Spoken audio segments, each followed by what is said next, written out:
FIFA Matchday bulan ini timnas Indonesia mendapatkan hasil yang lebih baik. Buktinya, mereka berhasil meraih 2 kemenangan dari 2 laga yang dimainkan. Selain itu, lini belakang timnas Indonesia juga berhasil meraih clean sheet atau tidak kebobolan sama sekali. Hal ini menjadikan jika Indonesia di bawah asuhan John Herdman sudah menunjukkan progres yang sangat positif. Mengenai lini belakang timnas Indonesia, wajar mereka tidak kemasukan gol kali ini. Alasannya adalah karena posisi tersebut diisi oleh banyak pemain berkualitas. Pemain yang kebanyakan merumput di liga-liga Eropa. Kini kualitas dari lini belakang timnas Indonesia mulai mendapatkan sorotan, terutama dari rival-rival mereka di Asia. Dan untuk itu, inilah mewahnya lini belakang Indonesia yang mungkin jarang disadari oleh banyak orang. Usai ditunjuk menjadi pelatih timnas Indonesia pada bulan Januari lalu, John Herdman mendapatkan tugas yang sangat berat. Salah satu tugasnya adalah menyatukan chemistry pemain yang bermain di liga-liga Eropa. Tak hanya itu, pelatih asal Inggris tersebut juga harus menyelesaikan masalah mengenai pemain yang sempat membuat suasana di timnas Indonesia terganggu. Misalnya adalah masalah yang sempat dialami Elkan Bagot dan Matt Hilgers. Kabarnya, 2 pemain itu sempat bermasalah dengan mantan pelatih timnas yakni Shin Tae-yong. Namun sampai saat ini, kabar tersebut belum bisa dipastikan kebenarannya. Perlahan, masalah itu akhirnya selesai. Elkan Bagot yang sempat absen membela Indonesia, akhirnya kembali bergabung dengan timnas Indonesia. Begitupun Hilgers yang kembali bergabung meski cuma latihan saja. Dengan kembalinya 2 pemain tersebut, maka lini belakang timnas Indonesia menjadi lebih kuat dan memudahkan John Herdman untuk menentukan taktik pilihannya. Dirinya juga tidak akan pusing jika ada pemain yang cedera.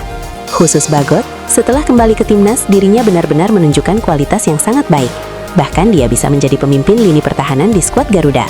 Berkat perannya di lini belakang, gawang Indonesia tidak kemasukan sama sekali. Kini pemain kelahiran Bangkok tersebut semakin enjoy bermain bersama timnas Indonesia. Apalagi pelatihnya saat ini, John Herdman, pelatih yang berasal dari Inggris. Melihat perkembangan Elkan dan lini belakang timnas Indonesia, hal ini mendapatkan komentar dari Emil Audero. Kiper Como itu mengaku puas dengan lini belakang yang ditunjukkan Indonesia waktu melawan Oman. Ya, begitulah. Menjadi seorang penjaga gawang, itulah hal baik dan buruk dari peran kami. Bahwa mempertahankan fokus adalah hal yang paling sulit untuk menjadi seorang penjaga gawang. Pertandingan melawan Oman sebagai pemain di area pertahanan, kami telah melakukan pekerjaan dengan baik, seperti membuat penyelamatan, lalu bola memantul. Siapa yang datang? Ketika pemain lawan datang, itu menandakan pertahanan dan rekan satu tim mungkin saja kaget, tidak siap. Tapi ketika momen itu, Elkan datang dan menyelamatkan bola karena dia fokus. Dan kami melakukan pekerjaan dengan baik, kata Emil pada media. Mewahnya lini belakang timnas Indonesia. Berkat kembalinya Bagot, hal ini membuat lini pertahanan timnas Indonesia semakin mewah.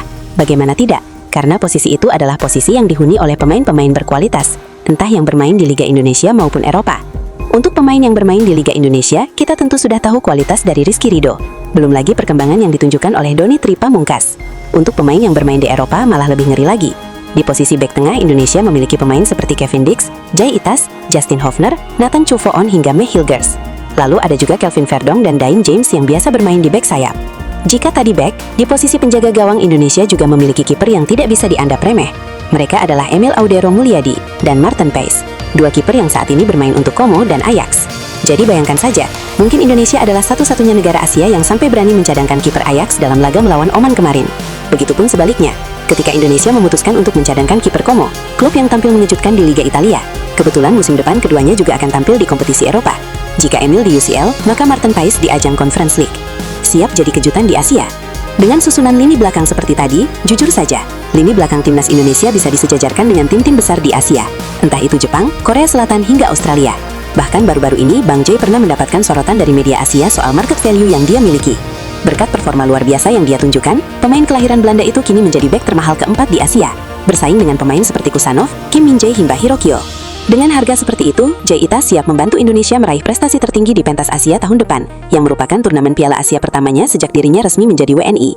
Begitupun bagi pemain lain, seperti Emil Audero, Kevin Dix, Matt Hilgers hingga Martin Paes, yang bakal menjalani debutnya di Piala Asia tahun depan. Di ajang Piala Asia nanti, dengan skuad yang dimiliki oleh Indonesia, lolos ke babak 8 besar tampaknya bukanlah target yang mustahil.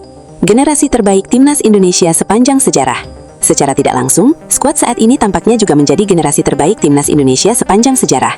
Dari kiper hingga penyerang, Indonesia memiliki pemain yang sangat berkualitas. Sayangnya, masih ada beberapa PR yang harus dilakukan oleh PSSI supaya skuad Indonesia semakin mewah. Misalnya adalah mencari backup sepadan dari Oleh Romeni, striker andalan dari tim Garuda saat ini. Oleh benar-benar menjadi tulang punggung di lini depan. Sudah 6 gol dia cetak dari 10 laga yang telah dimainkan. Jadi bayangkan jika Oleh absen, karena sampai saat ini belum ada pemain yang bisa menggantikan perannya. Semoga dengan skuad yang dimiliki oleh Indonesia saat ini, mereka tidak menyia-nyiakan beberapa turnamen yang diikuti. Misalnya adalah Piala Asia.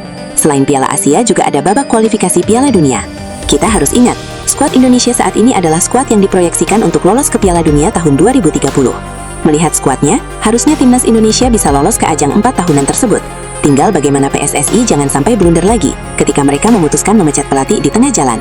Keputusan yang membuat peluang Indonesia lolos ke Piala Dunia tahun ini menjadi buyar. Jika pada FIFA Matchday bulan Maret lalu, kita sempat dibuat cemas dengan rapuhnya koordinasi lini belakang, maka bulan Juni 2026 ini ceritanya benar-benar berbeda. Di bawah komando dingin taktik pelatih asal Inggris, John Herdman, timnas Indonesia menjelma menjadi monster baru yang sangat menakutkan di kawasan Asia. 2 laga, 2 kemenangan, dan yang paling krusial, clean sheet, alias tanpa kebobolan 1 gol pun. Progres masif ini bukanlah sebuah kebetulan, melainkan hasil dari bersatunya kekuatan para pemain yang berkompetisi di kasta tertinggi sepak bola Eropa.